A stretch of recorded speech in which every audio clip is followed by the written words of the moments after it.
찬송가 420장 구찬송가는 212장 찬송하시겠습니다.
이 시간 다 함께 기도하겠습니다. 기도하실 때는 교회와 사역과 일꾼들을 위해서 또 한국교회와 민족을 위해서 기도하도록 하겠습니다. 특별히 기도할 것은 코로나 사멸을 위해서 기도해 주시고 연말연차 사역을 위해서 하나님의 은혜 가운데 잘 진행될 수 있게 달라고 연말 연초 사역을 위해서 우리 주여 한번 외쳐보고 기도하도록 하겠습니다. 주여, 자비하신 아버지 하나님 감사합니다. 저희들이 부르시는데 이 시간 새벽 하나님의 이름을 찾고 하나님께 기도할 수 있도록 은혜 베풀어 주시니 감사합니다. 기도할 때 성령 충만할 수 있도록 도와주시고 기도할 때 하나님의 음성을 듣고 귀한 시간 비워줄 수 있도록 도와주시옵소서. 기억되는 이 시간에는 교회와 사역과 일꾼들을 위해서 기도할 수 있도록 은혜 베풀어 주시니 감사합니다.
멸망한 자들이 돌아올 수 있는 역사가 있게 하여 주시옵소서. 하나님 아버지, 우리 교회 구역의 활성화가 되어질 수 있도록 도와주시옵소서. 생명이 풍성한 교회가 되어질 수 있도록 도와주시옵소서.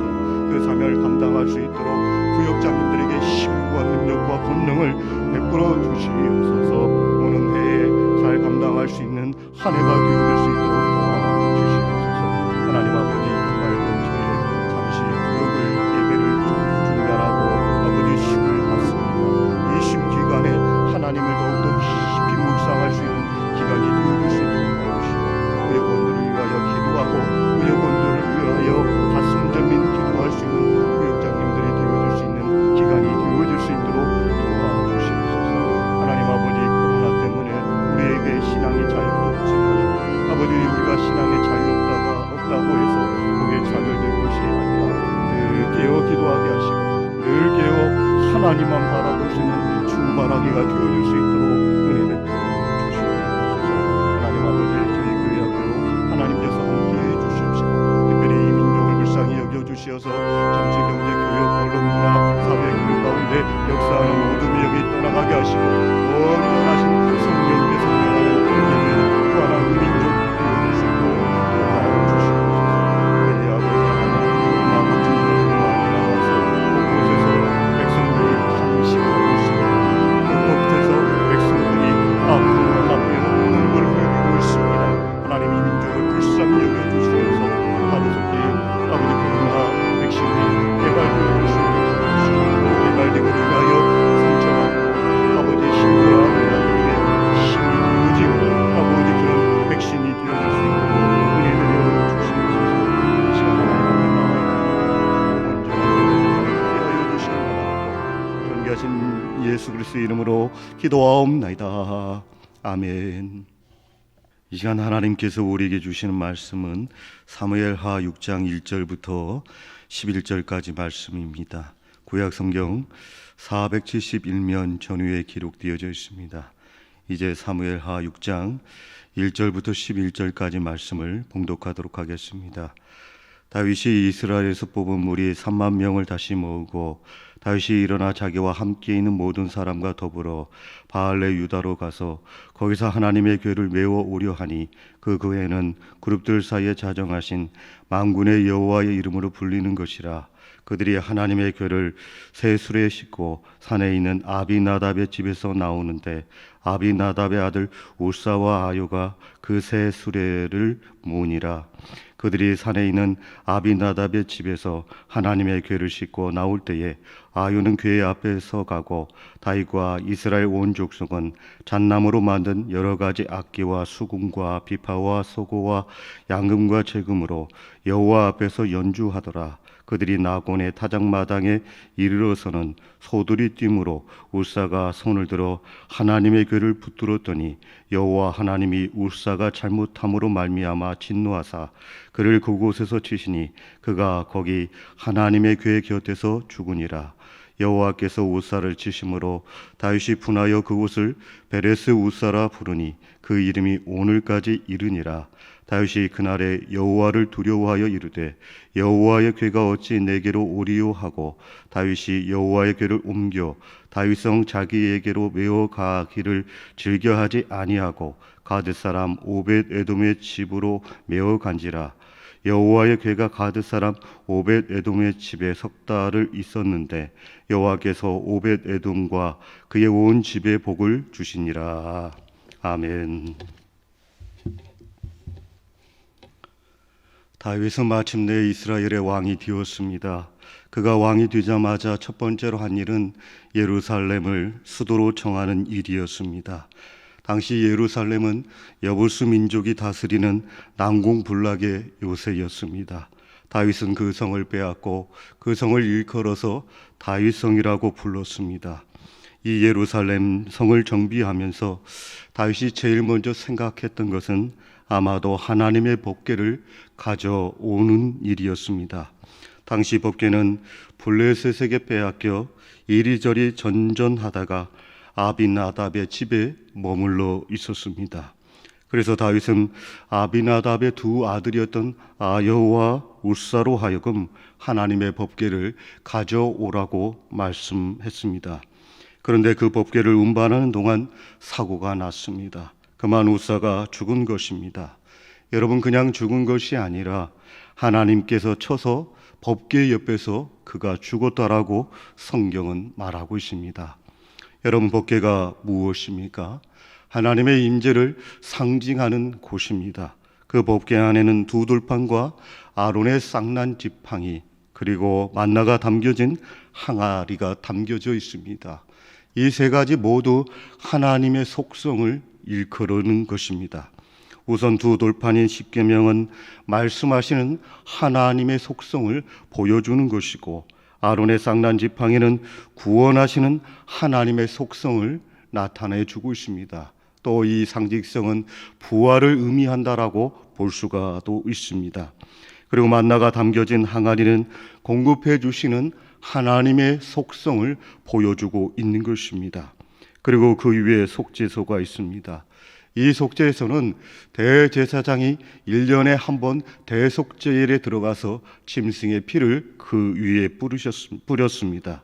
이 피를 죄를 용서해 주시는 하나님의 속성에 대해서 말씀해 주는 겁니다. 종합해 보게 되면 법궤는 말씀하신 하나님, 구원하신 하나님, 공급해 주시는 하나님, 용서해 주시는 하나님의 속성을 보여주고 있는 것입니다. 따라서 법궤는 단순히 나무 상자가 아닙니다. 하나님이 임재하고 계시는 것을 보여주고 있는 동시에 하나님의 속성이라고 해도 과언이 아닐 것입니다. 그래서 다윗은 하나님의 법궤를 예루살렘 성전으로 모셔오겠다라고 결정을 했습니다. 그런데 아비나답의 아들이었던 아요와 우사가 하나님의 법궤를 가져오다가 그만 실수로 죽음에 봉착하게 된 것입니다. 그리고 3개월이 지나자 다윗은 하나님의 법궤를 다시 예루살렘 성전으로 모셔오겠다라고 결정을 하게 됩니다. 그래서 본장 13절에 보게 되면 그가 얼마나 공을 들이고 있고 또 얼마나 실수를 하지 않으려고 노력하고 있는가를 보여주고 있는 귀한 구절이 있습니다. 13절입니다. 제가 읽습니다. 여호와의 궤를 맨 사람들이 6걸음을 가매 다윗이 소와 살찐 송아지로 제사를 드렸다라고 기록이 되어져 있습니다. 여러분, 본문에 보게 되면 첫 번째 법궤를 옮길 때와 두 번째 법궤를 나를 때가 달라진 것이 있습니다. 첫 번째는 메고입니다. 석 달 전 하나님의 법궤를 옮길 때에는 수레에 실어서 옮겼습니다. 그런데 이번에는 제사장의 어깨에 메고 옮겼다라고 말씀을 하고 있습니다. 율법에 보게 되면 하나님의 법궤를 운반할 때는 반드시 메고 나들라고 정해주고 있습니다. 민수기 4장 15절에 보게 되면 진영을 떠날 때에 아론과 그의 아들들의 성소와 성소의 모든 기구를 덮는 일을 마치거든 고앗 자손들이 와서 맬 것이니라. 그러나 성물을 만지지 말라. 그들이 죽으리라. 회막 물건 중에서 이것들은 고앗 자손이 맬 것이니라고 기록이 되어 있습니다. 여러분, 민수기 4장 15절에 보게 되면 두 가지 법칙에 대해서 말씀해 주고 있습니다. 하나님의 법궤를 맬 때는 한 가지는 반드시 제사장이 매게 되어 있습니다. 그리고 또 다른 하나는 만지지 말라는 것입니다. 이 두 가지 법칙은 행해야 할 법칙이었다는 것입니다. 그런데 아요와 우사가 이 두 가지를 실수하여 그만 죽음에 봉착하게 됩니다.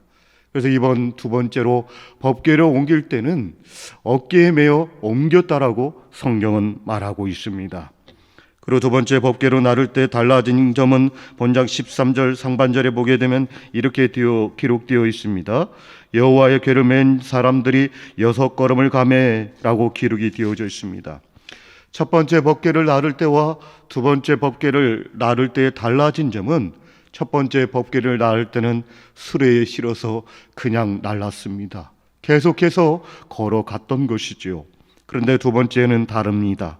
이미 앞에서 말씀드린 것처럼 여호와의 궤를 맨 사람들이 6걸음을 가매 다윗이 소와 살찐 송아지로 제사를 드렸다라고 기록이 되어져 있습니다.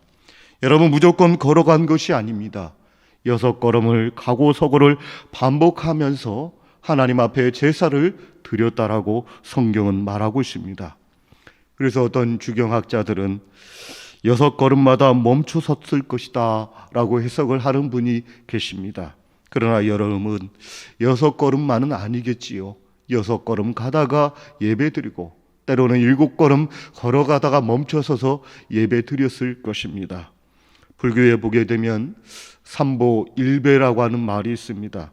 3발 걸어가서 엎드려서 한 번 절하는 예식입니다. 허나 여러분, 우리가 읽고 있는 성경을 보게 되면 6보 걸어가서 한 보 절하는 말이 없습니다. 그래서 오늘 본문 13절의 말씀을 해석하기가 정말 난해한 구절이라고 말씀을 드릴 수가 있습니다. 하지만 여러분, 이것은 무엇을 의미하는 것일까요?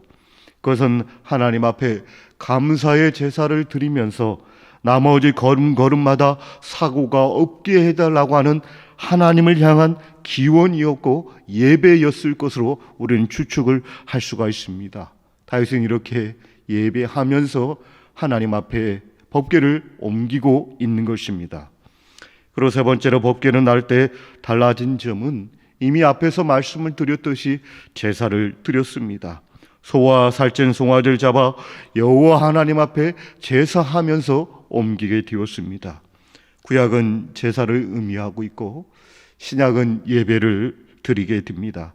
구약은 짐승의 피로 제사를 드리고 신약은 예수 그리스도의 피를 뿌려가면서 이 하나님 앞에 예배 드리는 것입니다. 다윗은 이렇게 2번 다시 실수하지 않으려고 하나님의 말씀에 근거하여 정성을 다하여 하나님의 법궤를 옮기고 있는 것을 본장은 보여주고 있는 것입니다. 그리고 한 걸음 더 나아가서 우리가 본장을 통해서 생각해 볼 것이 있습니다. 그것은 바로 예배라는 겁니다. 여러분, 오늘 본장을 자세히 읽어보게 되면 3 종류의 사람이 등장하고 있습니다. 먼저는 우사이고 그 다음은 다윗이었습니다. 그리고 그 다음은 다윗의 아내였던 미갈이 나와 있습니다.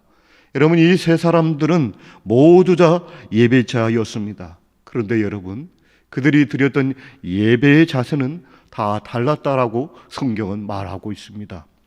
먼저 우사입니다. 우사는 하나님의 법궤를 운반하다가 죽은 자였습니다.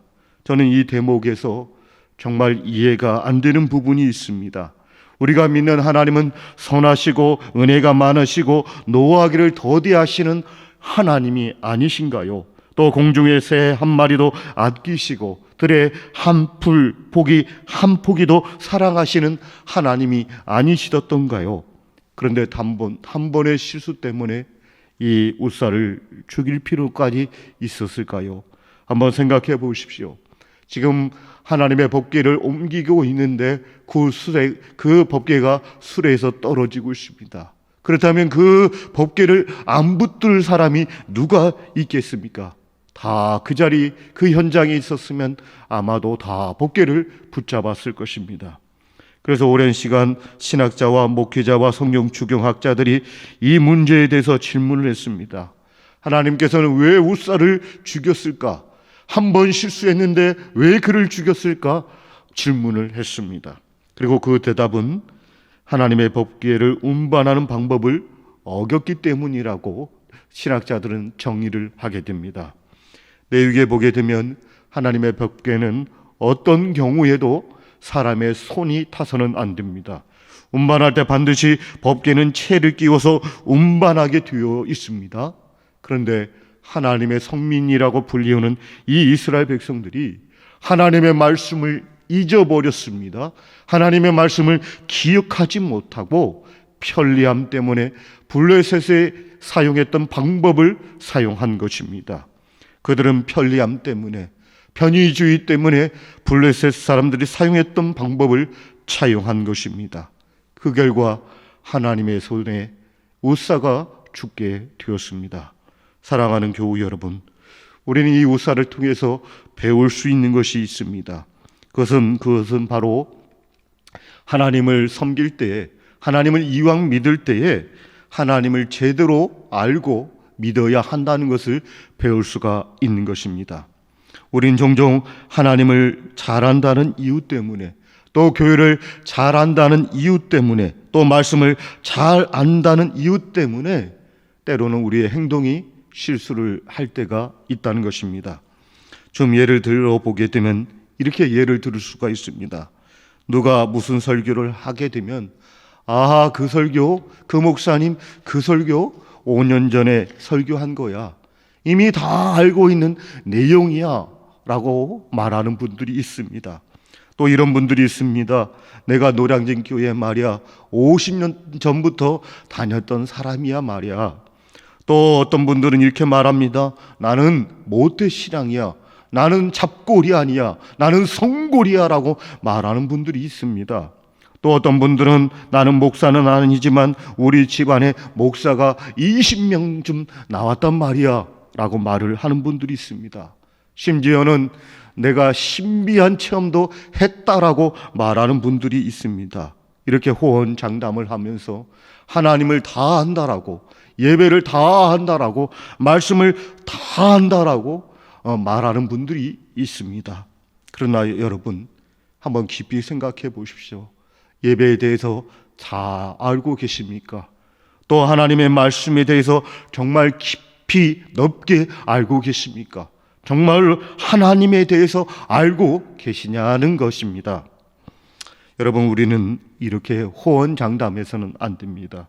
우리가 아무리 교회를 오래 다녔다 할지라도 예배와 말씀과 하나님은 날마다 새로운 것입니다. 날마다 새롭게 부딪혀 오는 것이라고 말씀을 드릴 수가 있는 것입니다. 구약성경 욥기 23장 8절과 10절에 보게 되면 욥이 아주 중요한 말을 하게 됩니다. 제가 읽어드립니다.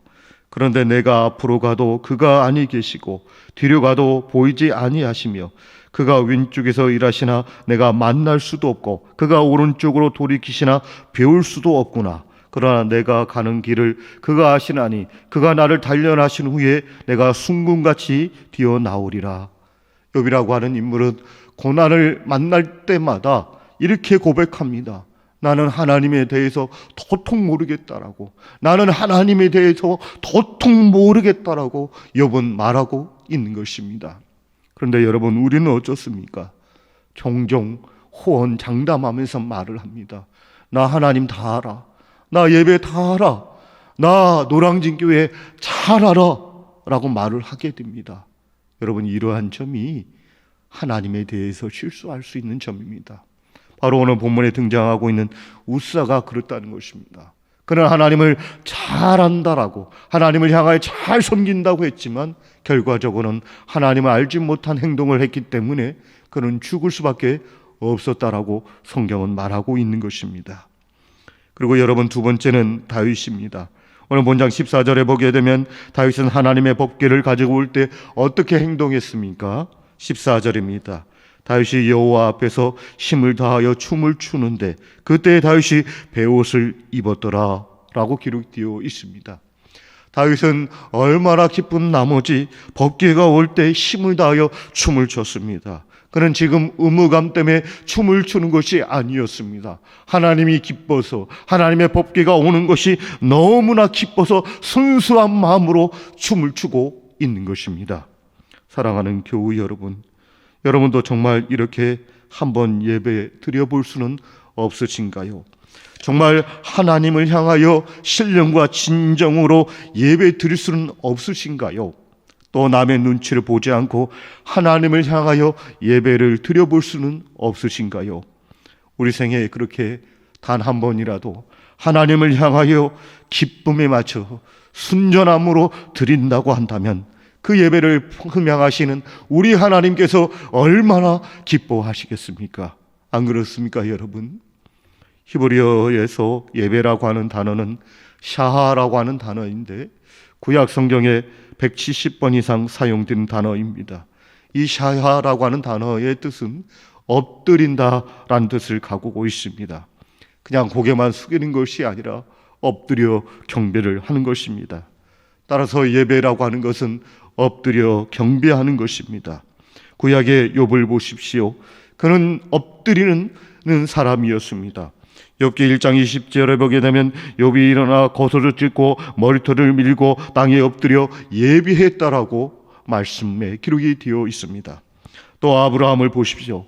이 믿음의 조상 아브라함 역시 엎드리는 자였습니다. 창세기 18장 2절에 보게 되면 그가 그들을 보자 곧 장막문에서 달려나가 영접하며 몸을 땅에 굽혔더라, 엎드렸다라고 기록이 되어 있습니다. 또 느헤미야도 엎드렸습니다. 느헤미야 8장 6절에 보게 되면 에스라가 위대하신 하나님을 송축하며 모든 백성이 손을 들고 아멘 아멘 하고 응답하고 몸을 굽혀 얼굴을 땅에 대고 여호와께 경배했다라고 성경은 말하고 있습니다. 또 여러분, 신약 성경 요한계시록 4장에 보게 되면 24장로들도 엎드렸습니다. 4장 10절입니다.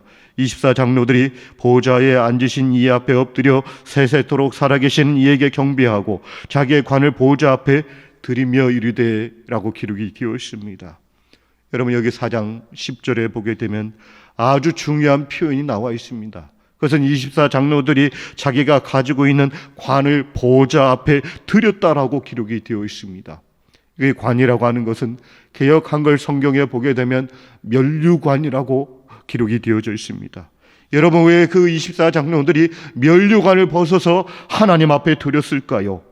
여러분, 하나님 앞에서는 면류관은 아무것도 아닙니다. 하나님 앞에서는 나라는 존재는, 내가 가졌던 모든 것들은 다 쓸모없는 것에 불과합니다. 그래서 하나님 앞에 면류관을 벗어 드린 것입니다. 때문에 여러분, 이런 예배를 하나님 앞에 드리고 싶지 않습니까? 나라는 존재는 사라지고 오직 하나님만 생각하고 오직 하나님의 영에 취하여 드려지는 예배를 드리고 싶지 않습니까? 다윗과 같이 신실하게, 다윗과 같이 춤을 추면서 하나님 앞에 예배드리고 싶지 않습니까? 여러분, 이런 예배를 하나님이 흠양하신다는 것입니다. 그리고 마지막 예배제는 미갈입니다. 미갈은 다윗의 아내였죠. 사실 다윗은 미갈을 사랑하여 결혼한 것이 아니었습니다. 미갈은 하나님의 법궤를 메고 오자 창의 틈을 통해서 다윗을 보고 힐날하게 비난을 했습니다. 본장 20절 중반에 이렇게 기록이 되어 있습니다. 이스라엘 왕이 오늘 어떻게 영화로우신지 방탕한 자가 염치 없이 자기의 몸을 드러내는 것처럼 오늘 그의 신복의 계집 중에 눈앞에서 몸을 드러내셨도다, 이렇게 말했습니다. 미갈은 다윗을 향하 호통하면서 말을 합니다. 왕이 채통도 없이 사람들 앞에서 자신의 수치를 드러냈다라고 말했습니다. 그는 하나님 앞에 겸손하지 못한 자였습니다. 미갈이라고 하는 사람은 사람의 눈치는 보았지만 하나님을 생각하지 못하는 사람이었다는 것입니다. 그는 체면을 더 중요시 여겼던 자였다는 것입니다. 그래서 다윗은 그에게 이렇게 말을 합니다. 본장 21절과 22절, 굉장히 중요한 말씀입니다. 오늘 새벽에 예배 드리신 분들 21절과 22절 말씀 우리 같이 합독하겠습니다. 시작. 다윗이 미갈에게 이르되 이는 여호와 앞에서 한 것이니라. 그가 내 아버지와 그의 온 집을 버리시고 나를 택하사 나를 여호와의 백성 이스라엘의 주권자로 삼으셨으니 내가 여호와 앞에서 뛰놀리라. 내가 이보다 더 낮아져서 스스로 천하게 보일지라도 내가 말한 바 계집종에게는 내가 높임을 받으리라 한지라. 여러분, 그렇습니다. 다윗이 보여주었던 예배의 본질은 자신을 낮추는 것이었습니다. 자신을 낮추어 하나님 앞에 엎드려 경배하는 것이었습니다. 자신은 온데간데 없고 하나님만 생각하는 예배자가 바로 다윗이었다는 것입니다. 반면 미갈은 어떠했습니까? 그는 예배의 자리에 있었지만 하나님보다 자신을 더 중심에 놓았습니다. 체면이 중요했습니다. 하나님이 없었습니다. 자기만이 있었습니다. 그러니까 하나님께서는 그의 예배를 받지 않으셨다라고 성경은 말하고 있습니다. 이제 말씀을 정리합니다. 사랑하는 교우 여러분, 우리는 우사와 미갈과 같이 예배 드려서는 안 됩니다. 다윗과 같이 신령과 진정으로 예배 드리시는 분들이 되어주시길 바랍니다. 혹여나 신령과 진정으로 예배 드리는 것이 어렵다고 한다면 하나님 앞에 경외하는 마음이라도 있으시길 바랍니다. 여러분, 오늘 본장 11절에 보게 되면 여호와의 궤가 가드 사람 오베데돔의 집에 석 달이 있었을 때 여호와 하나님께서 오베데돔의 집에 복을 주셨다라고 말씀하고 있습니다. 여러분, 이 오베데돔이라고 하는 사람이 어떤 사람입니까? 그는 하나님을 모르는 사람입니다. 그는 블레셋 사람이었습니다. 예배라고 하는 것을 전혀 모르는 자였습니다. 그런데 그가 석 달 동안 여호와의 법궤를 모셔놓기만 했을 때에 복을 받았다라고 말씀하고 있습니다. 그래서 어떤 주경학자는 이 부분에 대해서 이렇게 말을 합니다. 그가 여호와의 궤를 경외하는 마음으로, 경외하는 눈으로 보기만 했더니 복을 받았다라고 어떤 주경학자들은 해석을 하고 있습니다. 그렇습니다. 사랑하는 교회 여러분, 우리가 신령과 진정으로 하나님 앞에 예배 드리시는 것이 어렵다고 한다면 오직 하나님을 경외하는 마음으로 살아가시길 바랍니다. 그럴 때 하나님께서 오벳에돔의 가정에 복을 주셨던 것처럼 우리의 가정과 우리 가문과 우리 자녀들에게도 형통한 복, 마음복을 허락해 줄 줄 믿습니다. 이런 다함 없는 복을 받는 여러분들이 되어주시기를 예수님의 이름으로 축원합니다. 기도하겠습니다. 자비하신 아버지 하나님, 우리가 삶 가운데 신령과 진정으로 예배할 수 있는 자들 되어줄 수 있도록 도와주시옵소서. 하나님은 영이시라고 했사오니 어느 곳곳에서 하나님만 바라보면서 예배할 수 있도록 도와주시고, 그 예배가 어려우면 우리의 심중 가운데 하나님을 경외하는 마음이라도 있어서 하나님으로부터 오는 만복을 누릴 수 있는 우리 모두가 되어줄 수 있도록 은혜 내려 주시옵소서. 이 시간에 보이는 곳에서 보이지 않는 곳에서 충성 봉사하신 분들에게도 동일하신 복이 있게 하여 주시고, 그들도 참된 예배자가 되어 하나님의 이름을 높일 수 있는 분들 되어줄 수 있도록 은혜 내려 주시옵소서.